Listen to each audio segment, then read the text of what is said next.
Hello and welcome back to Foreign Correspondents. I'm Somi Sorang with our panel of foreign journalists. Welcome to the program. Thank you for being here.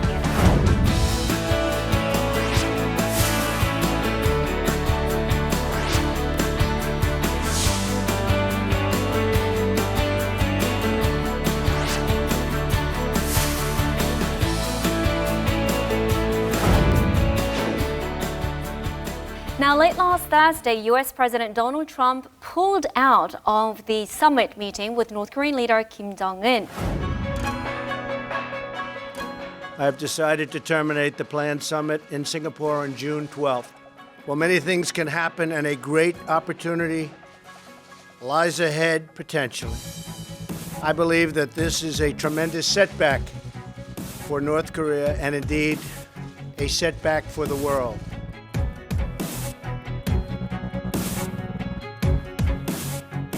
김정은 위원장은 판문점 선언에 이어 다시 한번 한반도의 완전한 비핵화 의지를 분명히 했으며 북미 정상회담의 성공을 통해 전쟁과 대립의 역사를 청산하고 평화와 번영을 위해 협력하겠다는 의사를 피력하였습니다.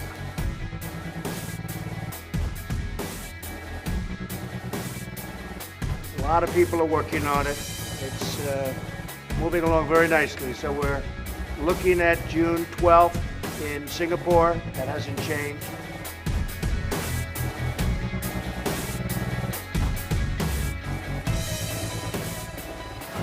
Now, the Kim-Trump summit had always been shaky, to say the best, from the get-go. So how surprised were you? Well, I was quite a bit surprised. Actually, half an hour before Trump canceled the summit, I was still on air, on a television, saying it's highly likely that the summit will take place. I mean, I would have expected that one side will, postpone the summit, but the cancellation was a little bit of a shock for me, actually. Okay, still a shock? Yeah, I would say I was surprised by the timing, partially because it wasn't just hours before that North Korea had ostensibly demolished its nuclear testing grounds at Punggye-ri. And so the Trump administration had long said that'd be a sign of good faith moving forward if it actually followed through in front of an international audience. Right. But it didn't seem really to weigh on Trump's mind. It was just hours later that he released this letter saying it's off. Right. And Donald? Well, of course, I was completely shocked by the announcement, which I'd already written a story about the Punggye-ri, and suddenly I had to write a new opening for this story with all that, and it wasn't easy. So Trump, being the unpredictable figure that he is this thing really off or not? Who knows for sure? I don't think we know until it happens or doesn't happen. Yeah. All right.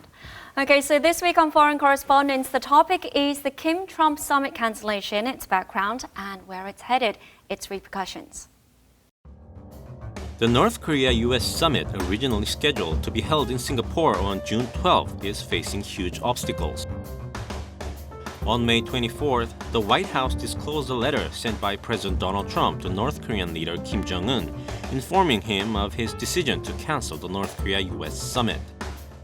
President Trump expressed his opinion that holding the long-planned summit was inappropriate at the current time. President Trump cited the anger and hostility displayed by North Korea in its recent statements as the reason for the cancellation of the summit. Recently, top North Korean diplomats had attacked conservative hardliners within the Trump administration. The present situation further strengthens our belief that we should strongly hold to the nuclear weapons to deter the possible U.S. attacks. DPRK's nuclear weapons are non-negotiable unless the U.S. is prepared to coexist with the nuclear DPRK. White House National Security Advisor John Bolton was labeled as a false patriot. While Vice President Mike Pence was called a half-wit who couldn't distinguish Libya from North Korea. Meanwhile, the Blue House took some extraordinary measures to revive the fading prospects of a North Korea-U.S. summit. On the afternoon of May 26, President Moon Jae-in and North Korean leader Kim Jong-un held a surprise meeting in secret at Tongil-gak, on the North Korean side of Panmunjom. The two leaders reaffirmed their shared common goal of achieving peace on the Korean peninsula. 국민 여러분, 우리 두 정상은 북미 정상회담을 앞두고 허심탄회한 대화를 나누었습니다. 저는 지난주에 있었던 트럼프 미국 대통령과의 정상회담 결과를 설명하면서 트럼프 대통령은 김 위원장이 완전한 비핵화를 결단하고 실천할 경우 북한과의 적대관계 종식과 경제협력에 대한 확고한 의지가 있다는 점을 전달하였습니다. The North Korea-U.S. summit is now back up in orbit following a period of crisis. High-level officials from North Korea and the United States met in Panmunjom for working-level talks, with the aim of making arrangements for the Pyongyang-Washington summit. Meetings going on as we speak in a certain location, which I won't name, but you like the location. It's not so far away from here. And I think there's a lot of goodwill. The North Korea-U.S. summit has gone through many twists and turns in the run-up. In this week's edition of Foreign Correspondents, we sit down with our panel of journalists to discuss this issue in more detail.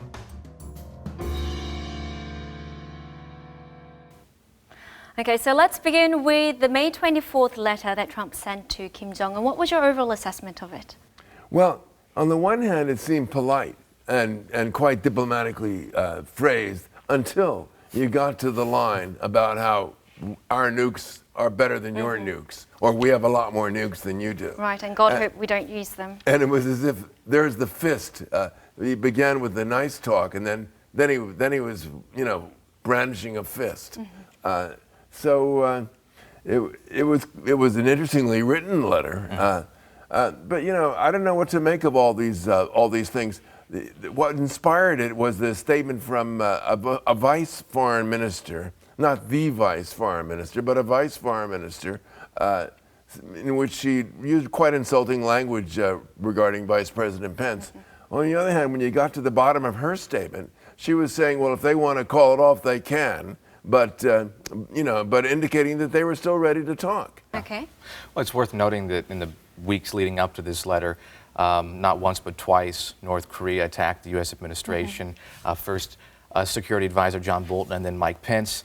And I think maybe that gave Trump a little bit of ammunition, possibly an exit strategy, because we learned more and more that it really didn't seem they had a plan going into the summit. They were pitching massive economic incentives, and North Korea said boldly in state media, we're not interested in any of those. So now Trump has threats against his vice president, or at least nasty comments, and his national security advisor. They don't have a plan going forward on how to get Kim to give up his nuclear weapons. So now here's an option. Write this letter, say politely, as Donald suggested, that we delay this, but you can call me anytime you want when you're ready to actually talk. This may give the U.S. some time to pick up the pieces and sort how they can actually maybe reach a legitimate deal with North Korea, because it doesn't look like they have a plan at this point. Right, so do you think they used it as an excuse, the comments from Choi Son-hee? Possibly, but there's one more thing to add. We also heard from White House officials shortly after the letter that North Korea apparently wasn't showing up to Singapore for prep meetings. Right. They apparently just stood up the U.S. officials who flew all the way out there. And the U.S. officials cited that as another reason that we can't hold this summit now. How can we hold a summit if they're not there to plan it with us?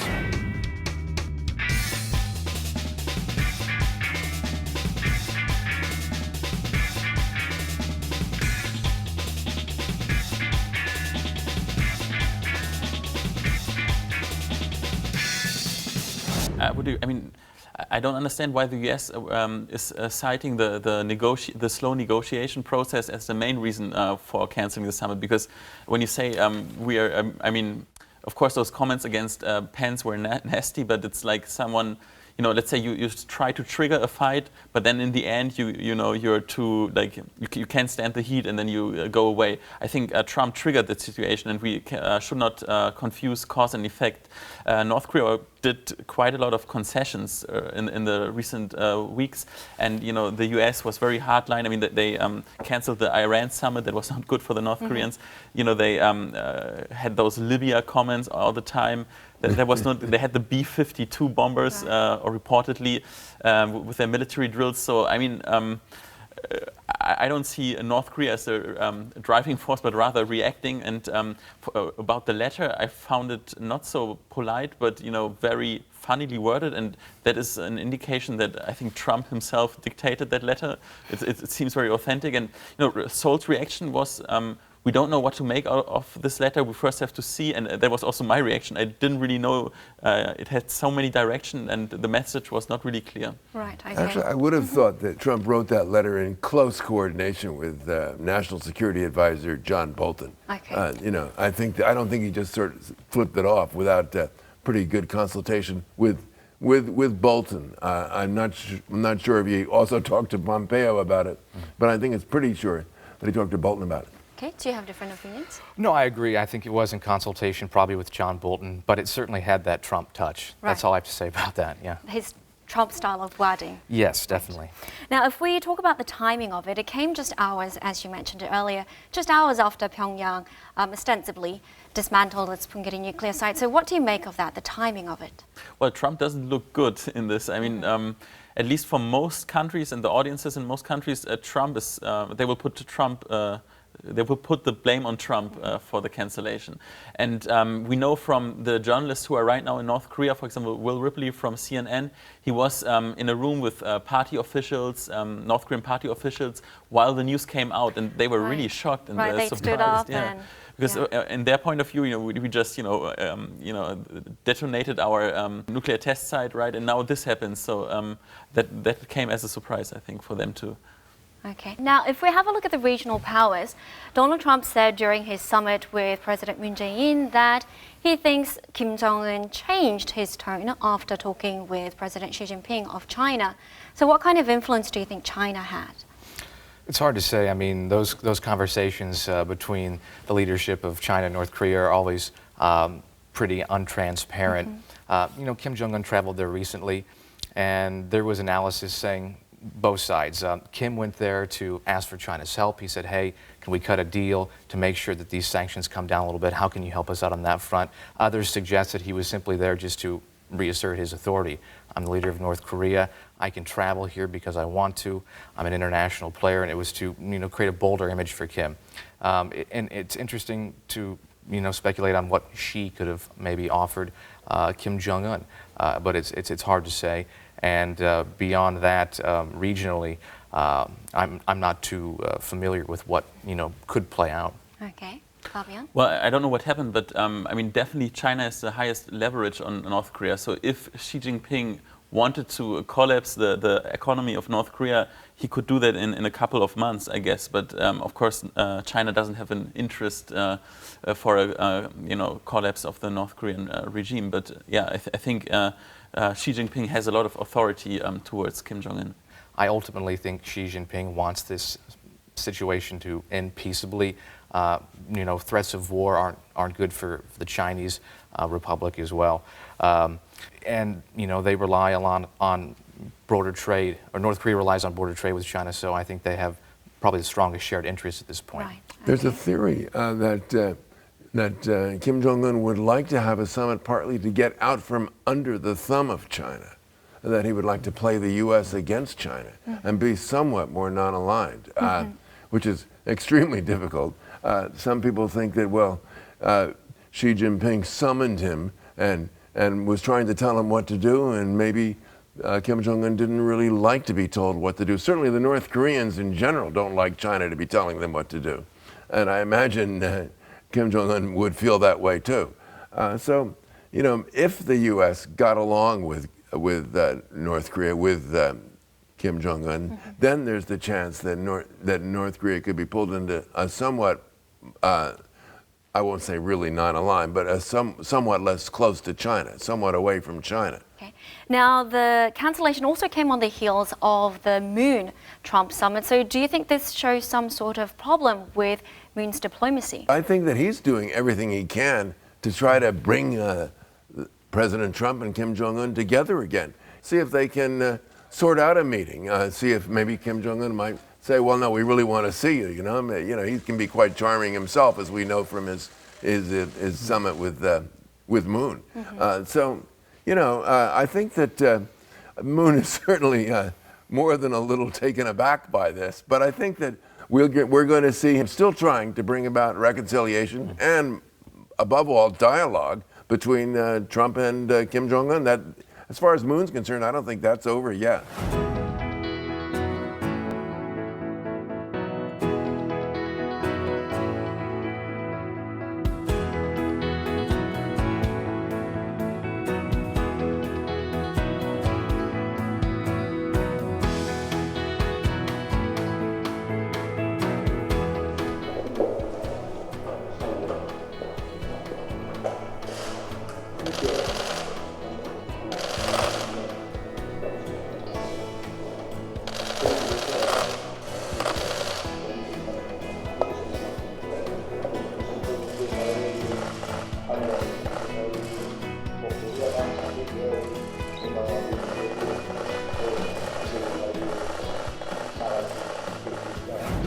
I agree with Don. I mean, there's still a lot of potential, I think, Moon sees, at least with North Korea for now. I think he has an opportunity to resume the talks at the border, to try and move forward on some of the peace initiatives they agreed to at the April 27th summit. As far as we know, he's still invited to go to Pyongyang to meet Kim Jong-un at Kim's invitation, an invite he made at that summit.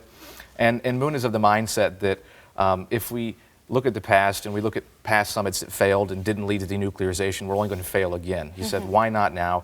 And yeah, I totally agree with Don. I think he's going to continue to push. And the first response from South Korea to this letter from Trump was, we think that those two sides should have closer cooperation and communication. Right. There's some communication issues. Let's iron those out. Right. So hope from Moon, I think, so far. That they should talk directly. So now if we move on from the timing of the letter to the contents, Donald Trump, he cited comments against Vice President Mike Pence as being the reason. He specified that that was the reason for the cancellation. So do you think the comments made by Choi Son-hui was the last straw for Washington?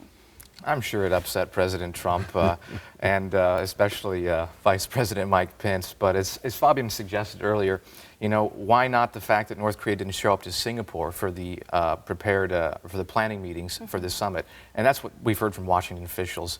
I think there was multiple factors. Maybe it was the straw that broke the camel's back. But I'll say again, I think the White House needed an opportunity to back off a little bit, to prepare more of a stronger strategy in going into meeting with Kim Jong-un. This may give them the time. I don't think Pence and Trump are unable to handle nasty remarks from North Korea. I don't think it really got under their skin that deeply. Okay. Yeah, I agree. I mean, I wouldn't rule out that this was the real reason, but I think it could be a pretext, actually. And I think Trump, he's a strong narcissist, and maybe not his only concern is world peace, but also like getting home with a deal, getting the Nobel Peace Prize, or getting like some personal gain. And I think now he realized, probably after Singapore, he will not go home with a deal. So no deal, no summit. So he got afraid, got cold feet, and backed off.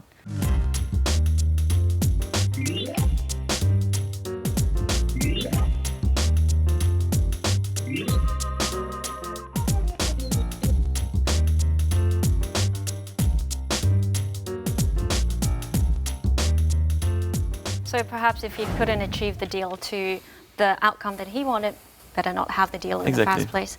If you mentioned the idea of buying time, what kind of frame of time are we looking at, do you think? That's a good question. I mean, right now it doesn't seem that the U.S. administration has any strategy or offer to North Korea that it could swallow if they were to meet. And to reiterate something what Don was talking about, we don't know exactly what denuclearization means, but that is the ultimate goal of the U.S. For them, it's CVID, it's complete, verifiable, irreversible denuclearization. What does it mean to North Korea? Right. A pullout of U.S. troops from the peninsula, from the region, and how do they prove that to North Korea? They're still on very opposite sides of the page, and I don't know how long it'll take to draw that up. Maybe Moon's the man. I would hope that President Trump is not going to be threatening fire and fury on North Korea. And I would hope that North Korea is not going to be threatening to nuke the White House. Hopefully, it won't happen, and that there will be still efforts, great efforts, to bring about talks and reconciliation, with or without summit-level talks. A measure of reconciliation would be really great. What's going to happen, for instance, to family visits, which were supposed to happen on August 15th? They were supposed to be discussed between aides of President Moon and a North Korean team. North Korea canceled those talks because of the Max Thunder aerial exercises. But they're over. They're finishing, in fact. They're done. And so they can go on with those talks and hopefully go ahead with family visits and commercial ties, which they don't have and should have. Cross-border rail traffic, which they don't have and should have. And a lot of other issues that may seem a little boring, but are a lot better than threatening nuclear warfare. Okay. That's a good point, Don. I mean, yeah, North and South maybe need to do some work right now, and that'll show the U.S. that maybe North Korea is willing to actually negotiate in earnest beyond that. And it could be opening the case on industrial complex or tourism again. But yeah. But I think that there's a dangerous scenario folding out because let's say if the two Koreas open up Kaesong, or if China is not so persuaded anymore to implement the maximum pressure, if there's border economic border ties between China and North Korea too, that would buy the North Korean regime time. So Trump then, he basically has two options: either accept North Korea, at least for now, as a nuclear state, or go back to his war threats. And to be honest, I would not be able to predict what will happen. Okay. It's a very complicated situation, which none of us can really predict. If we start making predictions, we're going to be proven wrong very quickly. Once again, yes. So if we look at going forward from here and look at what South Korea can do, what are some issues that President Moon needs to address first and foremost in this situation? Well, in this situation, I think he needs to get the talks going, the working level talks going first. Between the two Koreas? Between the two Koreas, Okay. between North and South. He's got to get these back on track. North Korea made a show of canceling them during these recent Max Thunder exercises. But that's over. So let's get the talks going and let's start talking about practical issues. And first and foremost, in my opinion, is the family visits thing. It's a very emotional issue, and these people are dying off. They've got to have family visits. They agreed in June 2000 when Kim Dae-jung reached his declaration with Kim Jong-il. They agreed on family visits. They've only had about 20 of them. I think about 20 or 23,000 people from both sides have reunited. Why don't they have them every month? Why don't they rotate them in and out of the Mount Kumgang zone? Just maybe every week, a group can go over and another group and another group. I don't know why that has to be put on hold and why it has to become a political issue. But I think that's an urgent issue which can be discussed in these working level talks. And another issue is this railroad, getting railroads going on East and West Coast between North and South Korea. Some years ago, Hyundai built beautiful railroads going to Kaesong on one side and Mount Kumgang complex on the east side. Those railroads are unused. They're gleaming there. I've seen them. They look beautiful, but nothing moves on them. It's ridiculous. Why can't they get them moving? For that matter, if they ever got family visits moving, families could go to Mount Kumgang by railroad. Okay, so perhaps working level talks and some of the longer standing issues? Yeah, I can't say it better than Don. Then I mean, communication is key, and the more of that, the less misunderstandings there will be. So Moon needs the working level talks back on track. He needs to maybe remind people that he has a planned visit to North Korea with Kim Jong-un. And then we'll go from there. But yeah, some family reunions I think would be a good start. You know, you're not throwing North Korea economic incentives at that point. We're not worried about breaking sanctions, but we're reuniting a divided people. And as Don said, they're dying off. Yeah. All right, guys, we have to wrap up there. Do you have any final comments? Well, I really hope that the summit will take place. Let's say maybe not in June, hopefully in July, or if not, then in August. Okay. Yeah, still a bit shocked hearing this news from Washington, but I agree with Fabian. I hope the summit does take place, and ultimately we don't return to a 2017 Trump and Kim trading barbs and people here actually worrying about a possible attack of some kind. Right. Yeah, I think all of us think that the summit should happen, but more than that, I think a lot of other moves toward reconciliation should happen. I think South Korea is going to be doing that, and I hope that the U.S. will be encouraging that too. And will also do whatever it can, both to make it happen and not to stand in the way with, shall I say, unnecessary comments in high places. Please don't bring up the Libyan example again. I think we've done that. Let's forget about that one. All right, guys, thank you very much for joining me and sharing your thoughts with us. Thank you. Thanks. Now, we continue to hope for direct talks between Kim and Trump, as well as for the complete denuclearization of and lasting peace on the Korean Peninsula. That's all the time we have for today. Thank you for tuning in, and goodbye.